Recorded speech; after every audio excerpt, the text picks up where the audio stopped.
বিসমিল্লাহির রহমানির রহিম। প্রিয় স্টুডেন্টস, আশা রাখি ভালো আছো। সকলকে অনলাইন ক্লাসে স্বাগতম। আমি কপিল মোহাম্মদ কায়সার আলম, সহকারী অধ্যাপক, পদার্থবিজ্ঞান বিভাগ, কুমিল্লা ভিক্টোরিয়া সরকারি কলেজ। তো এটা হচ্ছে আমার একটা পরিচিতিমূলক ক্লাস। এই ক্লাসের মাধ্যমে আমরা তোমাদের সাথে পরিচিত হলাম। আর আজকে আমার যে পড়ানোর বিষয়, সেই টপিকগুলা আমি একটু বলে নেই। যদিও আমরা ভেক্টর চ্যাপ্টারটা শেষ করে আসছি, ভেক্টর চ্যাপ্টারটা কমপ্লিট করার পরে এটা একটা রিভিশন ক্লাস। এই রিভিশন ক্লাসে আমার দায়িত্ব হচ্ছে প্রথম থেকে স্কেলার গুণন পর্যন্ত সম্পূর্ণ অংশটা ম্যাথমেটিক্যাল যে সকল টার্মগুলো আছে বা গাণিতিক যে সমস্যা আছে সেটা সমস্যার সমাধান করা। আর আমাদের প্রতিটি ক্লাসের শেষে একটি দুটি করে গাণিতিক সমস্যার সমাধান ইন দ্য মিন টাইম হয়ে গেছে। সকল স্যারের ক্লাসগুলো তোমরা আশা রাখি ভালোভাবেই করেছো। তো আসো আমাদের কি ধরনের সমস্যাগুলো আসতে পারে। প্রথম থেকে স্কেলার গুণন পর্যন্ত অনেকগুলো টার্ম আছে। সকল টার্ম আমি এখানে বোর্ডে লিখতে পারি নাই, আমি দুই একটি টার্ম লিখেছি। যেমন উপাংশ বিভাজন, একটি ভেক্টর রাশিকে দুই বা ততোধিক উপাংশে বিভাজন, এই সম্পর্কিত কিছু গাণিতিক সমস্যাবলী আছে। সামান্তরিকের সূত্র, এটার খুব একটা বড় অ্যাপ্লিকেশন আছে। এবং তার একটি অ্যাপ্লিকেশন নদী ও নৌকা সম্পর্কিত কিছু গাণিতিক সমস্যা। নদী ও নৌকা সম্পর্কিত গাণিতিক সমস্যাগুলোর এটাই আমি মনে হয় দেখাবো। আপেক্ষিক বেগ সম্পর্কিত কিছু গাণিতিক সমস্যা আছে। এই গাণিতিক সমস্যাগুলা আমরা চেষ্টা করব না। এই গাণিতিক সমস্যাগুলো হচ্ছে আমাদের এরপরে যে গতিবিদ্যা চ্যাপ্টারটা শুরু করবেন হাসান মুরাদ স্যার, উনি এগুলো পড়াবেন। অর্থাৎ ভেক্টর চ্যাপ্টারে এই গাণিতিক সমস্যার গাণিতিক অঙ্কগুলো তোমরা পেলে ভীত হবে না। এটা আমরা তার পরবর্তী চ্যাপ্টারের সাথে চলে যাচ্ছে। স্কেলার গুণন সম্পর্কিত অনেকগুলো অঙ্ক আছে, আর আমি এগুলো সংক্ষেপে কিছু লিখে রাখছি। যেমন কোণ নির্ণয়, অর্থাৎ দুইটি ভেক্টর রাশির মধ্যবর্তী কোণ নির্ণয়, এটা আমি সংক্ষেপে কোণ লিখছি। এবং কোন শর্তে তারা পরস্পর লম্ব হবে। তারপরে হচ্ছে লম্ব অভিক্ষেপ নির্ণয়। এগুলো হচ্ছে স্কেলার গুণন সম্পর্কিত কিছু সূত্রাবলী। এরপরও আরো কিছু ব্যাপার আছে যে আমরা বিভিন্ন উদ্দীপক, এগুলো আমরা এইটাও আমার উপরে দায়িত্বের মধ্যে পড়ে। তবে এত কিছু আমি হয়তোবা এই অনলাইন ক্লাসের ভিতরে সংক্ষিপ্ত পরিসরে আলোচনা করতে পারবো না। আমি যেই অংশটুকু আলোচনা করব সেইটা আমি আগে থেকে একটু বলে দিই। আমি সামান্তরিকের সমস্ত সূত্র নিয়ে আলোচনা করব না। সামান্তরিকের সূত্র থিওরিটা পড়ানো হয়েছে। সামান্তরিকের সূত্র আলোচনা না করলেও সামান্তরিকের সূত্রের যে নদী ও নৌকা সম্পর্কিত কিছু গাণিতিক সমস্যা, ওই গাণিতিক সমস্যাগুলো নিয়ে আমরা আলোচনা করব। তাহলে আমি এটা নিয়ে আলোচনা সময় পেলে করবো, নতুবা করবো না। আর এটা তো আমাদের পরবর্তী চ্যাপ্টার চলে যাচ্ছে। আর স্কেলার গুণন সম্পর্কে 2 থেকে 3টি গাণিতিক সমস্যা দেখাবো। আর আমি 2টি উদ্দীপক, যেগুলো তোমাদের কুমিল্লা বোর্ডে আসছে, এই ধরনের 2টি উদ্দীপক আমি সলভ করার চেষ্টা করব। একটু কথা আছে, কথাটা হচ্ছে এই যে আমরা আমি এই ভিডিওটা আমি মোবাইলের মাধ্যমে করছি এবং আমি এটা আপলোড করব মোবাইলের মাধ্যমে। আমার একটা সমস্যা হচ্ছে যে আমার মোবাইলের মাধ্যমে আমি আধা ঘন্টার বেশি ভিডিও আপলোড করলে আমি সাউন্ডটা পাই না। সেটা একটা টেকনিক্যাল প্রবলেম, আর আমি একটু টেকনিক্যালি চ্যালেঞ্জড। তো আমি করব কি, আধা ঘন্টা সর্বোচ্চ এরকম হয়তোবা 2টা বড় জোর 3টি ভিডিও আমি আপলোড করব। যদি আমি তা করে থাকি তাহলে আমি উপরে ক্যাপশনের ভিতর লিখে দিব পার্ট 1, পার্ট 2, পার্ট 3। আর না হলে তো এই সম্পূর্ণ পার্ট একসাথে পাবা, সেক্ষেত্রে আমাদের এটা আর লেখার প্রয়োজন নেই। তাহলে আমরা শুরু করছি সামান্তরিকের সূত্র, নদী ও নৌকা সম্পর্কিত গাণিতিক সমস্যা। তো আমরা সরাসরি এই অংশে চলে যাই। তাহলে সামান্তরিক সূত্র থেকে আমাদের পড়াটা শুরু। সামান্তরিকের সূত্রটা এটা কিন্তু আমরা অতীতে পড়ে আসছি, এমন নয় যে সামান্তরিকের সূত্র তোমাদেরকে পড়ানো হয়নি। আমি সূত্র এখানে দেখালাম চিত্রে যে এই একটা সামান্তরিক ও এ সি বি, এবং এটা আমাদের হেড স্যার বিজয় স্যার তোমাদেরকে প্রথম লেকচারে দেখিয়েছেন। তো এখানে ও বি বাহু দ্বারা যদি দুটি ভেক্টর রাশি পি এবং কিউ ভেক্টরকে সূচিত করা হয়, তাহলে ও বিন্দু থেকে অঙ্কিত ওসি কর্ণটি এই ভেক্টর দ্বারা লব্ধির মান আর দিক নির্দেশ করবে। তো আর এইখানে এই ভেক্টরের মানটা আসবে কত, আর equal to root over of p square plus Q square plus 2p q cos alpha. এই হচ্ছে আমরা এটা শিখে আসছি। আর লব্ধির দিক সেটা হচ্ছে থিটা দ্বারা সূচিত করা হয়। দিক বলতে থিটার মানটা নির্ণয় করাটাই ফিজিক্সে লব্ধির দিক, বা ভেক্টর চ্যাপ্টারে দিক নির্ণয় করা মানে হচ্ছে থিটার মান নির্ণয় করা। আর এই থিটার মানটা নির্ণয় করার জন্য এখানে আমরা দেবো p plus q cos alpha, আর এখানে আসতে পি কিউ sin আলফা। ঠিক আছে, এই দিকটা হবে কি পি ভেক্টরের সাথে। দেখো আমি চিত্রটা, এটা তোমরা দেখে আসছো আমি জানি, এবং এটা পড়ে আসছো আমি, এটা একদম মাস্ট তোমরা যে বুঝতে পারো এটা আমি জানি। হ্যাঁ, তারপর একটা রিভাইস, যেহেতু আমি গাণিতিক সমস্যা করাবো, সামন্তরিকের সূত্রের একটি দুটি গাণিতিক সমস্যা হয়তো বা করাবো। তো সামন্তরিক সূত্র যখন করাবো তোমার হয়তো দুই একজন স্টুডেন্ট, সকল স্টুডেন্ট না, দুই একজন স্টুডেন্টের মনে হবে যে সামন্তরিকের সূত্র যে কোনটা, ওই কারণে একবার রিভাইস দিয়ে আসে, এছাড়া আর অন্য কিছু না, এই পণ্ডিতি আমি করছি না। তো আসো দেখো এখানে এই যে আর হচ্ছে লব্ধি ভেক্টর, এই লব্ধি ভেক্টরটা পি ভেক্টরের সাথে সেটা কত কোণ উৎপন্ন করেছে থিটা। তাহলে আমি যখন এখানে থিটার মানটা লিখছি, টেন থিটা দিয়ে আমি লিখছি, তো সেটা এই যে থিটাটা কোণ উৎপন্ন হয়েছে পি ভেক্টরের সাথে, তাহলে দেখো এই যে ভাগ চিহ্ন দিয়ে এভাবে দিয়ে আমি পি ভেক্টরটা নিচে লিখছি। হ্যাঁ, তারপর একটা যোগ চিহ্ন দিয়ে অপর ভেক্টর, অপর ভেক্টর মানে এখানে আরেকটি ভেক্টর রয়ে গিয়েছিল, সেই ভেক্টর এর উপরে সাইন ফাংশন সাইন আলফা, নিচে কস আলফা, ঠিক আছে, এইভাবে লিখছি। যদি তুমি দেখো এখানে আমি এটার আনসারটা এখন তুমি কি লিখবা, এটার আনসারটার অর্থ হচ্ছে যে তুমি বলবা কি যে পি ভেক্টরের সাথে থিটা কোণ, পি ভেক্টরের সাথে লব্ধি কোণ কত, পি ভেক্টরের সাথে থিটা কোণ, ঠিক আছে। যদি তোমাকে বলা হচ্ছে যে এইখানে ডেল্টা কোণ উৎপন্ন করছে এবং লব্ধিটা তুমি ডেল্টা কোণের সাপেক্ষে দেখাবা, লব্ধি কার সাপেক্ষে দেখাবা, ডেল্টা কোণের সাপেক্ষে, তখন তুমি লিখবা কত ট্যান ডেল্টা, এভাবে লিখলাম। তারপর তোমাকে আমরা যেটা শিখিয়েছি যে এখানে নিচে প্রথমে লব্ধি কোণের ভেক্টর, যার সাথে লব্ধি কোণটা ধরেছো, তাহলে এখানে তুমি ধরেছো কিউ ভেক্টরের সাথে, তাহলে তুমি লিখলে এখানে কিউ, তারপর এখানে প্লাস দিয়ে অপর ভেক্টর, উপরেও অপর ভেক্টর, এরপর উপরে সাইন, নিচে কস, তাহলে এখানে সাইন, নিচে কস, আর অন্তর্ভুক্ত কোণ এখানে কত আলফা, তাহলে আলফা। তাহলে এইটার আনসারটা কি হবে, এইটার আনসারটা হবে কিউ ভেক্টরের সাথে কিউ ভেক্টরের সাথে ডেল্টা কোণে। এটার আনসারটা কি হবে, এটা হচ্ছে পি ভেক্টরের সাথে থিটা কোণে। এটা এইভাবে আনসার দিলে কিউ ভেক্টরের সাথে ডেল্টা কোণে। তো আসলে এটা আমরা ওইভাবে ইউজ করি না, এটা অত জনপ্রিয় না, আমরা এগুলোতে আমরা ধার ধারিও না, আমরা ওইভাবে ইউজও করি না, তাহলে আমাদের জন্য এটা অফ হয়ে গেল, আমরা এটা আর ইউজ করবো না। তো করলে কোনো ক্ষতি নেই, হ্যাঁ, কিন্তু আমি বারবার আমি যখনই বলবো আমি পি ভেক্টর বলবো, পি ভেক্টরকে আমি করবো কি এক অক্ষের ধনাত্মক অংশে দিব, আমি বলবো যে লব্ধি কোণ পি ভেক্টরের সাথে, আর পি ভেক্টরকে আমি উপস্থাপন করবো এক অক্ষের ধনাত্মক অংশের সাথে, এটা আমি বলবো প্লাস এটা আমি করবো, দুইটা কাজই হবে। তারপরে আমার জন্য লব্ধি কোণ আমি বলতে সকলে এটি করে পি ভেক্টরের সাথে আমি লব্ধি কোণটা নির্ণয় করবো, কিন্তু অপর ভেক্টর এই কিউর সাথে কিন্তু একইভাবে নির্ণয় করা যায়। আর তুমি তো এখানে আরেকটা জিনিস যে পি ভেক্টরের সাথে থিটা কোণ যদি হয়, মনে করে পি ভেক্টরের সাথে 30 ডিগ্রি কোণ, হ্যাঁ, এই 30 ডিগ্রি কোণটা বা থিটা কোণ এইভাবে কিন্তু হতে পারত, যে এইভাবে সমানভাবে থিটা কোণ উৎপন্ন হতে পারে। তো লব্ধিটা হচ্ছে দেখো উপরের দিকে, নিচে থিটাটা কাউন্ট করি না, যেমন এই পি ভেক্টরের সাথে উপরে তুমি 30 ডিগ্রি কোণ কল্পনা করতে পারো, নিচে কল্পনা করতে পারো 30 ডিগ্রি কোণ। তাহলে আমরা আসলে এক্সাক্ট যখন অঙ্কগুলো করবো আরো এক্সাক্ট করা উচিত। এটাকে আমি একটা এক্সাক্ট হিসাব দিয়ে দিই, মনে করলাম যে এটা পূর্ব দিক, এটা উত্তর, আমি বুঝানোর জন্য আমি উত্তর পূর্ব পশ্চিম এগুলো লিখতেছি, এটা পশ্চিম দিক, ঠিক আছে, আর এটা হচ্ছে দক্ষিণ দিক।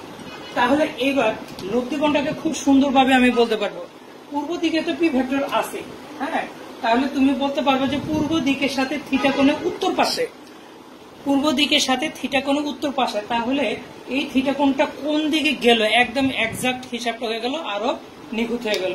আর আমরা তখন আমাদের মান তো আমাদের জানা আছে, এখানে কিউ ভেক্টর আর পি ভেক্টরের মান জানা থাকবে, আলফা হচ্ছে অন্তর্ভুক্ত কোণ, দুটি ভেক্টরের অন্তর্ভুক্ত কোণ। তাহলে আবার অন্তর্ভুক্ত কোণ তোমরা চিনো, হ্যাঁ, আমরা এখন এখানে অন্তর্ভুক্ত কোণ এখানে দেখিয়েছি যে আলফা দুটি ভেক্টরের অন্তর্ভুক্ত কোণ। তারপরও আমি চাই যে আমি অন্তর্ভুক্ত কোণ সম্পর্কে দুটি কথা বলবো, তোমরা দুটি কথা ফলো করার চেষ্টা করো। আমি শিখাতে আসি না কিছু, এগুলি তোমাদের জানা কথাই, আমি জানা কথাগুলিকে রিভাইজ করতেছি। তাহলে আমার নেক্সটে আমি দু একটা কথা বলছি শুধুমাত্র অন্তর্ভুক্ত কোণ সম্পর্কিত। ধন্যবাদ সকল স্টুডেন্ট। আমি এটা শিওর যে তো সকল স্টুডেন্ট অন্তর্ভুক্ত কোণ কাকে বলে বা কি জিনিস সেটা বুঝতে পারে, ঠিক আছে। আমি এই বিষয়টা তারপরও পড়াচ্ছি, নতুন কিছু দিব তা না, তারপরও আমি যখন একটা জিনিস পড়াবো আইডিয়াটা যাতে আমি ক্লিয়ার করতে পেরেছি এটা যেন আমার মনের ভিতরে থাকে। তো আসো আমি দুটি ভেক্টর রাশি অঙ্কন করি। এখন একই বিন্দুতে দুটি ভেক্টর রাশি হতে হবে এমন কোনো কথা নেই, আমি লাল কালি দিয়ে একটি ভেক্টর রাশি অঙ্কন করলাম, এর উপরে আমি আরেকটি ভেক্টর রাশি, অবশ্যই জ্যামিতিক অঙ্কন, আমি এটার উপরে আমি অঙ্কন করব, অঙ্কন করলে এটা এইভাবে এটার উপর দিয়ে চলে গেল, এইভাবে কালো করে এইভাবে দেখানো হলো, তাহলে আমি তার অন্তর্ভুক্ত কোণ কত সেটা আমি তোমাদের কাছে একটা কোশ্চেন করি। তাহলে দুইটি যেহেতু ভেক্টর একই দিকে আছে, তাহলে তুমি এখন কি বলবা, এখানে অন্তর্ভুক্ত কোণের মান কত, 0 ডিগ্রি। ইয়েস, এটা 0 ডিগ্রি যে তুমি বলবা সেটা আমরা জানি এবং আমরা বুঝে নিলাম যে এটার অন্তর্ভুক্ত কোণের মানটা কত, 0 ডিগ্রি। আচ্ছা, 0 ডিগ্রি হলে এবার আসো আমরা একটা কূটতর্ক করি। কূটতর্ক মানে কি, যে এই দুটি ভেক্টর রাশি অন্তস্থভাবে 0 ডিগ্রি কোণ উৎপন্ন করলে বহিস্থভাবে একটি কোণ উৎপন্ন করেছে, এই সেই বহিস্থভাবে কোণ। সেই বহিস্থভাবে কোণ হচ্ছে কত, 360 ডিগ্রি। তাহলে এবার এই দুটি ভেক্টরের অন্তর্ভুক্ত কোণ কি 0 ডিগ্রি হবে নাকি 360 ডিগ্রি হবে? হ্যাঁ, এটার অন্তর্ভুক্ত কোণ অবশ্যই 0 ডিগ্রি হবে। তাহলে দুটি সরল ভেক্টর রাশি যখন কোণ উৎপন্ন করে, তার অন্তস্থভাবে একটি কোণ উৎপন্ন করে ও বহিস্থভাবে একটি কোণ উৎপন্ন করে। এই দুটি কোণের মধ্যে যেটি ছোট মান, সেই মানটি হবে তোমার অন্তর্ভুক্ত কোণ। আচ্ছা, ঠিক আছে, তাহলে আমরা আরেকটা অংশ দেখি। মনে করো এই একটি ভেক্টর রাশি আর এই বরাবর একটি ভেক্টর রাশি, এই বরাবর তাদের অন্তর্ভুক্ত কোণ হচ্ছে 30 ডিগ্রি। যদি 30 ডিগ্রি হয়, তাহলে আমাদের যে কূটতর্ক আছে সেই কূটতর্ক অনুসারে আমাদের এইখানে আরো কত আছে, 330 ডিগ্রি বা 300 এত ডিগ্রি কোণ আছে। তাহলে এবার অন্তর্ভুক্ত কোণ কত দাঁড়ালো, 330 ডিগ্রি নাকি শুধু 30 ডিগ্রি? আনসার হচ্ছে শুধু 30 ডিগ্রি। দেখি তাহলে এখানে কত কোণ উৎপন্ন হচ্ছে। এখানে দুটি ভেক্টর রাশি আছে, এখানে যদি 90 ডিগ্রি কোণ উৎপন্ন হয়, তাহলে এখানে আর কত কোণ উৎপন্ন হচ্ছে, 270 ডিগ্রি কোণ উৎপন্ন হচ্ছে। তাহলে অন্তর্ভুক্ত কোণ কত দাঁড়াচ্ছে, 90 ডিগ্রি নাকি 270 ডিগ্রি? আনসার হচ্ছে 90 ডিগ্রি। কারণ অন্তর্ভুক্ত কোণ হচ্ছে যে দুটি কোণ উৎপন্ন হবে অন্তস্থ ও বহিস্থভাবে, এই দুটি কোণের তোমার কি হচ্ছে, যেই মানটা ছোট আসবে সেটাই হচ্ছে অন্তর্ভুক্ত কোণ। তাহলে আসো আবার এখানে আসি, এইখানে আসি, এইভাবে। এখানে মনে করো আমার যদিও দেখাতে একটু বেশি, এখানে মনে করো 170 ডিগ্রি আর এখানে 190 ডিগ্রি, তাহলে কত আসবে, অন্তর্ভুক্ত কোণ কোনটা হবে, 170 ডিগ্রি। এইবার কত হবে সেটা আমরা দেখতে চাই। দুইটা একটা সরল কোণ উৎপন্ন হলো। এইবার এই যে 170 ডিগ্রি, এই যে এই কোণের মানটা এখানে প্রথমে এভাবে ছিল, তারপর ধীরে ধীরে কোণের মানটা এভাবে বাড়লো, তারপর কোণের মানটা এভাবে আসলো, এরপরে এভাবে আসলো, এবার হয়ে গেছে একদম সরল কোণ হয়ে গেছে, অর্থাৎ উভয় পাশেই 180 ডিগ্রি কোণ উৎপন্ন হয়েছে। তাহলে এবার তুমি অন্তর্ভুক্ত কোণ কত বলবা, যে কোনো একটা মান বললেই চলে, কারণ দুইটাই তো সমান, এখানে ছোট বলে কেউ নাই, অর্থাৎ যে কোনো একটা মান বললেই চলে। অর্থাৎ তুমি এখানে বলতে পারবে কি, এখানেও 180 ডিগ্রি হলে হলো। এইবার এই কোণটা আরো বাড়ছে, বেড়ে এবার এইখানে নিচের দিকে নেমে গেল। আমরা হয়তো এত এক্সাক্ট অঙ্কন করতে পারছি না, মনে করো এখানে 200 ডিগ্রি কোণ উৎপন্ন হয়ে গেছে, আর এইখানে এইবার কি হচ্ছে 160 ডিগ্রি কোণ উৎপন্ন হয়ে গেছে। তাহলে এতক্ষণ ধরে যে চিৎকার চেঁচামেচি করলাম, সেটা তার ফলাফল কি হলো? এখন তুমি বলো এই অন্তর্ভুক্ত কোণের মান কত হবে, 200 ডিগ্রি নাকি 160 ডিগ্রি? হ্যাঁ, 160 ডিগ্রি, কারণ আমরা তো শুরুতেই বলছি যে মানটা ছোট হবে। এবার অন্তঃস্থর বহিস্থের কোনো খেলা নাই, তবে এখানে 200 ডিগ্রি হোক আর এটা, অর্থাৎ যে দুটি কোণ উৎপন্ন হবে সেই দুটি কোণের মধ্যে যে কোণটি ছোট সেই কোণটিকে বলা হবে অন্তর্ভুক্ত কোণ। আশা রাখি তোমরা এটা বুঝতে পারছো। আচ্ছা, ঠিক আছে, তাহলে এই যে আমাদের এখন আমরা কলম দিয়ে দেখা দিই, এখানে 0 ডিগ্রি আসছে, এরপরে এবার 90 ডিগ্রি, এই 180 ডিগ্রি, তারপর আবার এইভাবে গেলে এবার 180 ডিগ্রির চেয়ে যেটা ছোট হবে, বহিস্থভাবে যে কোণটা উৎপন্ন হবে সেটা হবে অন্তর্ভুক্ত কোণ। এইখান থেকে আমরা কি শিখলাম? আমরা শিখলাম যে দুটি ভেক্টর রাশির অন্তর্ভুক্ত কোণ 0 ডিগ্রি থেকে 180 ডিগ্রি পর্যন্ত হয়। এটার চেয়ে বেশি কোণ হতে পারে না, কারণ 180 ডিগ্রির চেয়ে যখন তুমি বেশি হয়ে গেছে, এখানে 180 ডিগ্রির চেয়ে যখন বেশি হয়ে গেছে, সেই মানটা কিন্তু আমরা গ্রহণ করিনি, আমরা ছোট মানটা গ্রহণ করেছি। আবার এখানে 0 চেয়ে ছোট আমরা কল্পনা করতে পারছি না। তাহলে দুটি ভেক্টর রাশির অন্তর্ভুক্ত কোণ 0 ডিগ্রি থেকে 180 ডিগ্রির মধ্যেই অবস্থান করে। তো স্টুডেন্টস, তো অন্তর্ভুক্ত কোণ সম্পর্কে তো তোমরা একটা বিষয় জানলা। এবার অন্তর্ভুক্ত কোণ সম্পর্কে আমরা আরেকটা জিনিস বলতে চাই। দুটি ভেক্টর পায়ে পায়ে এবং মাথায় মাথায় যে কোণ উৎপন্ন করে সেই কোণটাই হচ্ছে অন্তর্ভুক্ত কোণ। পায়ে এবং মাথায় যে কোণ উৎপন্ন করে সেটা অন্তর্ভুক্ত কোণ নয়, ঠিক আছে? যেমন আমরা উদাহরণ এখানে আমরা দিতে পারি, এই একটা ভেক্টর রাশি, আমরা যদি লাল কালি দিয়ে দেখতেছি, আরেকটি ভেক্টর রাশি আছে, মনে করো এইভাবে আছে, সেটা লাল কালি না কালো কালি দিয়ে ব্যবহার করে ভালো হবে। তাহলে আরেকটি ভেক্টর রাশি আছে এইভাবে আছে, তাহলে এখানে তোমার মনে করো 30 ডিগ্রি কোণ দেওয়া আছে, আর এইখানে এই ভেক্টর আর এটা বলা আছে বি ভেক্টর। এখন এ ভেক্টর আর বি ভেক্টরের অন্তর্ভুক্ত কোণ কত সেটা তোমাকে বের করতে বলছে। আবার এইখানে দেখো, এখানে এ ভেক্টর আছে আর এখানে বি ভেক্টর আছে, তাহলে এই হচ্ছে 30 ডিগ্রি কোণ। তাহলে এবার এটা হচ্ছে এ ভেক্টর আর এটা হচ্ছে বি ভেক্টর, ঠিক আছে? তাহলে এই এ ভেক্টর আর বি ভেক্টরের অন্তর্ভুক্ত কোণ কত সেটা তোমাকে বের করতে বলছে।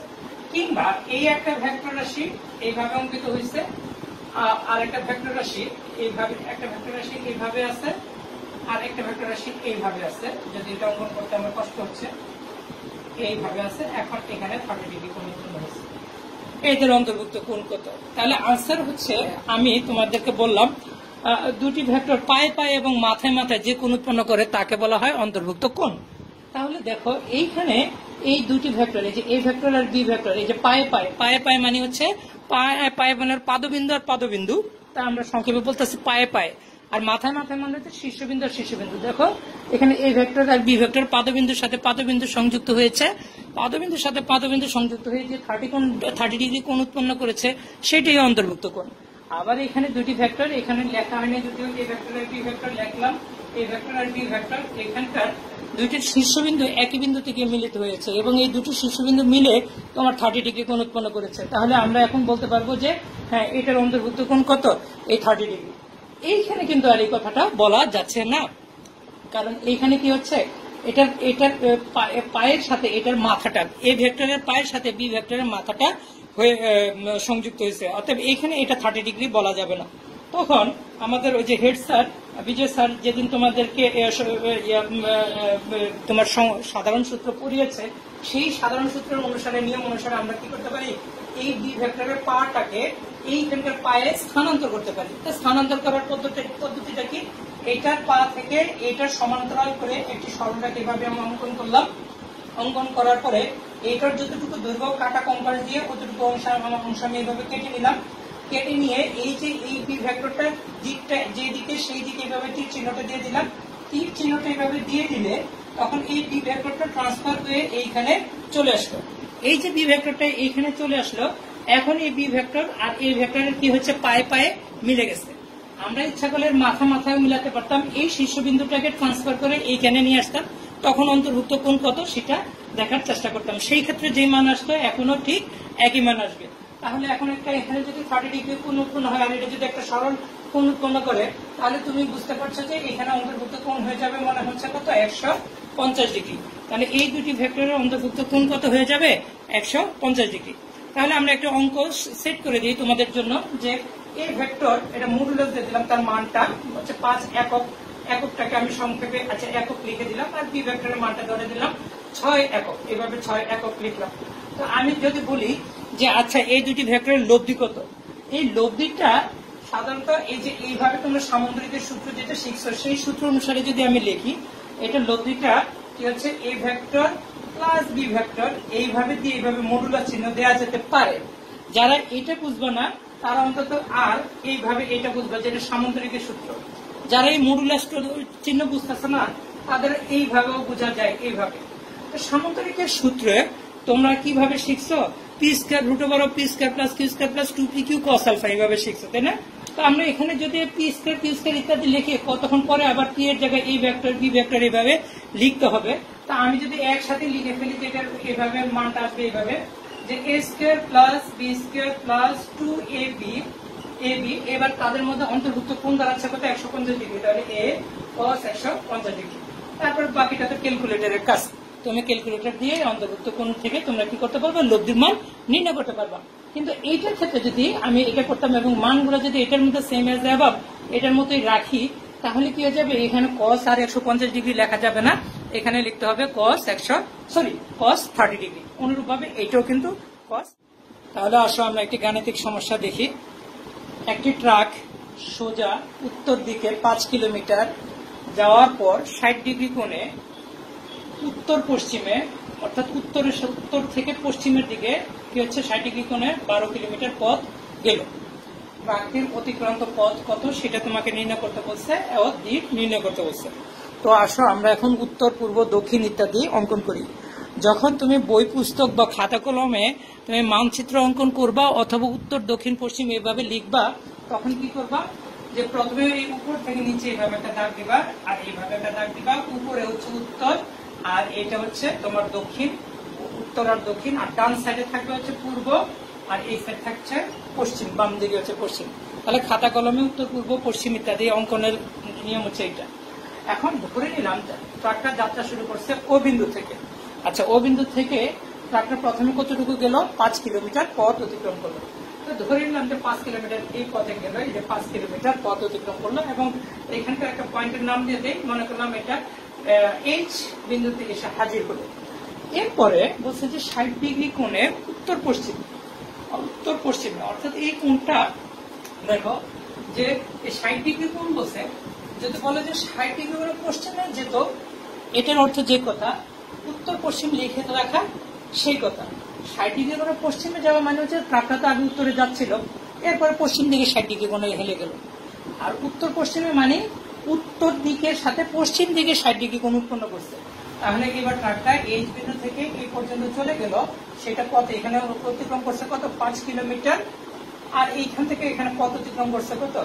তোমার 60 ডিগ্রি কোণে চলে গেছে এখানে। তাহলে এটা 60 ডিগ্রি কোণে, আর এখানে কত? 12 কিলোমিটার পথ অতিক্রম করছে। তাহলে এবার বলছে ট্রাক্টরের অতিক্রান্ত পথ কত? অর্থাৎ এই যে ও বিন্দু থেকে এইখানকার এল বিন্দুতে আসলো, মনে করো এই ও বিন্দু থেকে এল বিন্দু পর্যন্ত পথ কতটুকু হয়ে গেছে সেটা তুমি নির্ণয় করে দেখাবা। এখন স্টুডেন্ট, তোমাদের কাছে আমার একটা প্রশ্ন, এখানে অন্তর্ভুক্ত কোণ কত? দেখি তুমি, আমি 3 গুনবো, এর মধ্যে তুমি জবাব দেওয়ার চেষ্টা করবে নিজে নিজে। 1, 2, 3। স্টুডেন্ট, এখানে অন্তর্ভুক্ত কোণ কিন্তু 60 ডিগ্রি। কেন? আমি যদি এখন এই যে এইচ এল ভেক্টরটার এই যে এইচ বিন্দুটা এটার ও বিন্দুতে ট্রান্সফার করে নিয়ে আসি, অর্থাৎ এটাকে সমান্তরালে এইভাবে স্থানান্তর করি, তাহলে এই উত্তর দিকের সাথে এই উত্তর পশ্চিমটা এখানে কত আসবে? 60 ডিগ্রি কোণ উৎপন্ন হয়। তার মানে হচ্ছে এই দুটি ভেক্টরের অন্তর্ভুক্ত কোণ এখন কত? 60 ডিগ্রি। পূর্বের কথা অনুসারে যদি 60 ডিগ্রি কোণ উৎপন্ন হয়, তাহলে এখন আমাদের কি কাজ? এখন হচ্ছে আমরা সামুদ্রিকের সূত্র ফেলে দিব, অর্থাৎ এই যে এই ও বিন্দু থেকে এল এর দৈর্ঘ্যটা আমাদেরকে নির্ণয় করতে বলছে। আর সামুদ্রিকের সূত্র আমরা জানি, আর ইকাটো তখন কত? আর ইকাটো রুট ওভার অফ কত? P square plus Q square plus 2p q cos, আর এখানে কসের মানে হবে 60 ডিগ্রি। আর পি এর মান তুমি কত ধরছো? 5 কিলোমিটার। আর এই কিউ এর মান তোমার জন্য কত আসছে? 12 কিলোমিটার। তাহলে তুমি এখানে ক্যালকুলেটর চাপ দিয়ে বাকি অংশটা করে ফেলবা।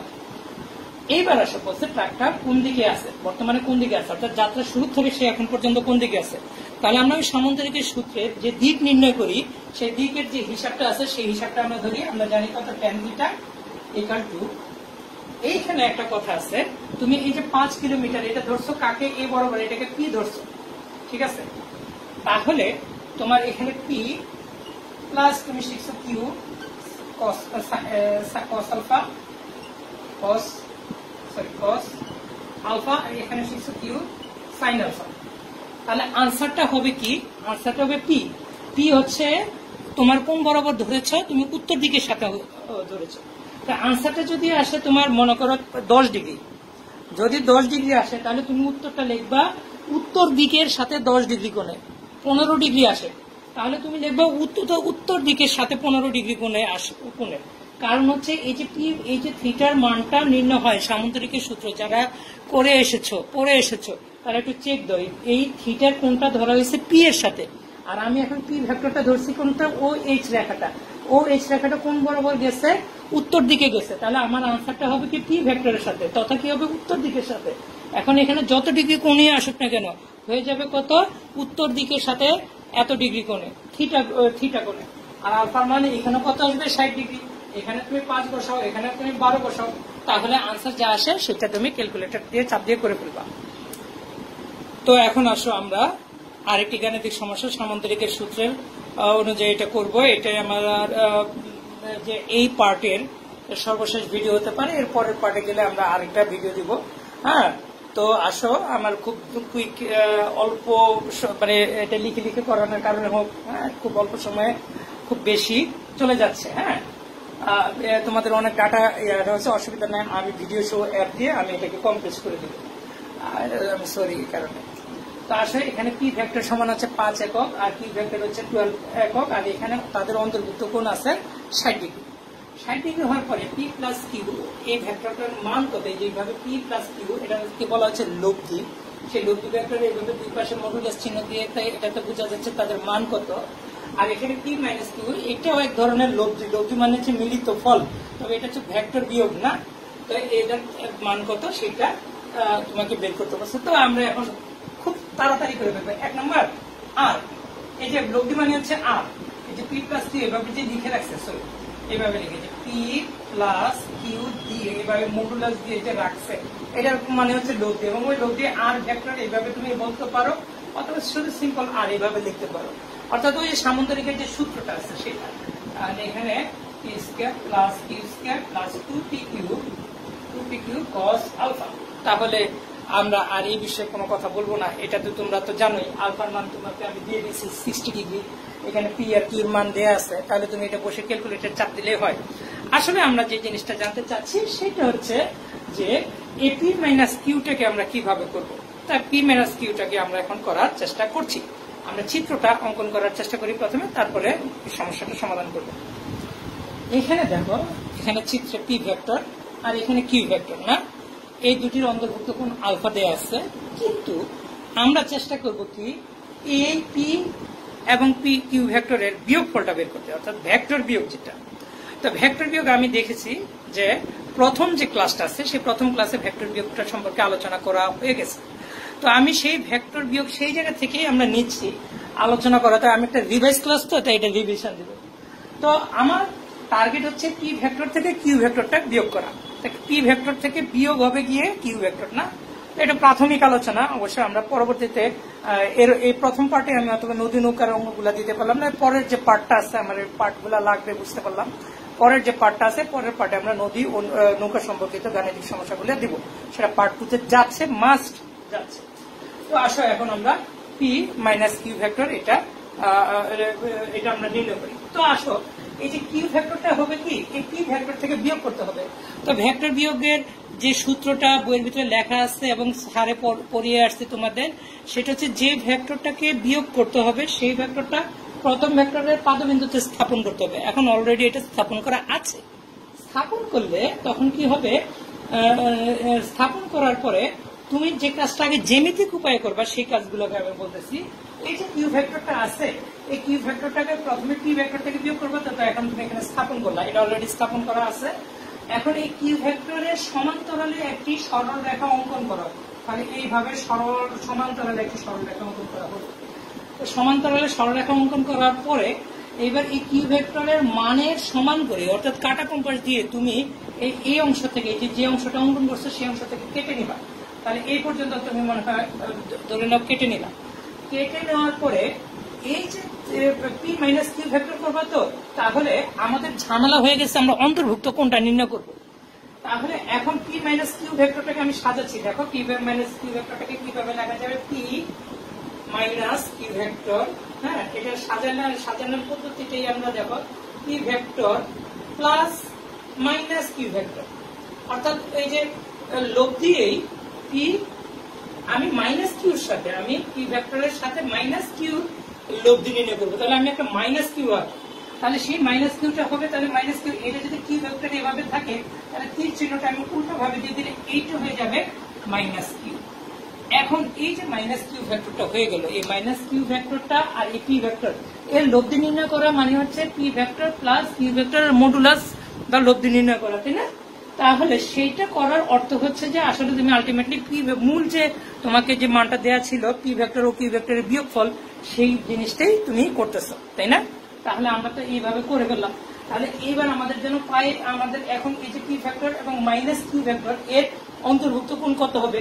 আমরা কিছুক্ষণ আগে পাই যে কোণ উৎপন্ন করে, তাহলে পি ভেক্টর এবং মাইনাস কিউ ভেক্টর পাই এই কোণ উৎপন্ন করছে, তাহলে এটা হবে অন্তর্ভুক্ত কোণ এবং সেই মানটা কত আসবে 180 ডিগ্রি মাইনাস আলফা। হয়ে গেল, আমরা অন্তর্ভুক্ত কোণ আমরা নির্ণয় করে ফেললাম। এখন তো আমরা কিসের সূত্রটা অ্যাপ্লাই করতে পারি, সামন্তরিকের সূত্র, এই যে এ বরাবর তার লব্ধির মানটা আসবে, তাই না?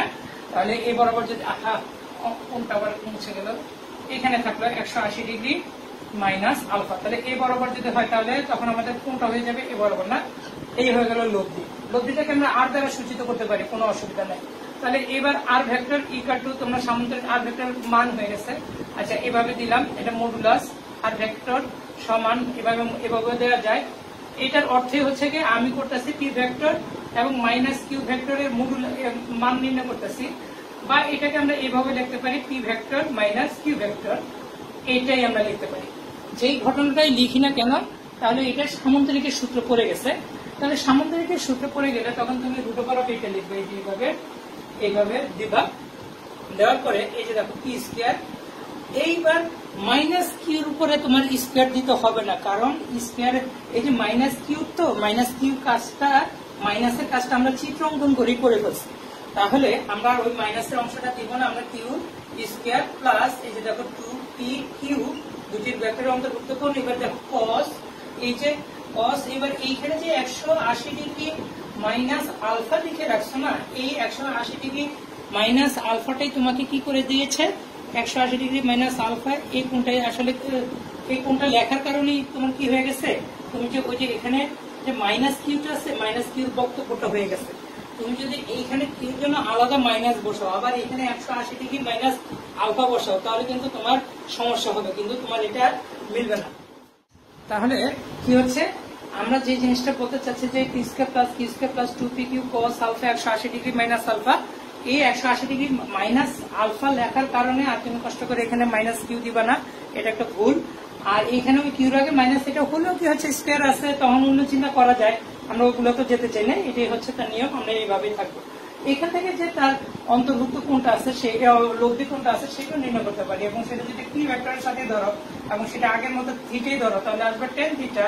আমরা সামন্তরিকের সূত্র কিন্তু আমরা ধরে নিচ্ছি যে আমার সকল স্টুডেন্ট সামন্তরিকের সূত্র এমন ভাবে বুঝবে, এমন ভাবে পারে, সবাই সব অঙ্ক আমার আগে সবকিছু করে ফেলতেছে এবং তারা মানে সবকিছুতে এক্সপার্ট।